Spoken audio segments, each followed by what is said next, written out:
सुमनसवन्दित सुन्दरि माधवि चन्द्र सहोदरि हेममयि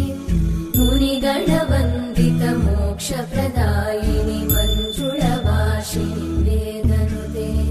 पङ्कजवासिनि देव सुपूजित सद्गुणवर्षिणि शान्तियुते